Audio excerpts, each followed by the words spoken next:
నిన్న జరిగిన సంగతి ఒక టీవీ రిపోర్టర్ ఆయనకి గాయాలు తగలడం, ఇట్ ఈస్ రియలీ అన్ఫార్చునేట్.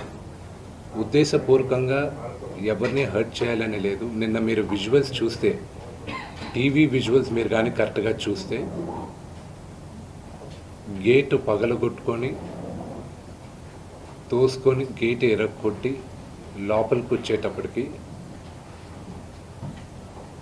ఒక తండ్రిగా ఆయన రియాక్ట్ అయిన విధం చాలా తక్కువని నా భావన.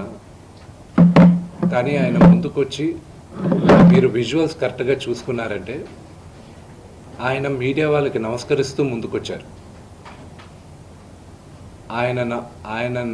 ఆయన చేతులు జోడించి నమస్కరిస్తూ ముందుకు వస్తే, ఎవరో ఒకరు ముందుకొచ్చారు, ఏదో మొహం మీద పెట్టారు, ఆ హీట్ ఆఫ్ ద మూమెంట్లో జరిగిందే కానీ ఉద్దేశపూర్వకంగా ఒక వ్యక్తిని కొట్టాలని కానీ, ఒక వ్యక్తి పైన ఆగ్రహం చూపించాలని కానీ వ్యక్తిగతంగా లేదు. ఆయన గాయపడిన వాళ్ళ ఫ్యామిలీతో నేను టచ్లో ఉన్నాను, వాళ్ళ ఫ్యామిలీ మెంబర్తో మాట్లాడాను.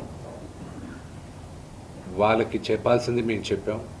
We are in touch with them and it is a really unfortunate incident. I wish this did not happen. ఇది జరుగుండకూడదు. It's really unfortunate. It happen.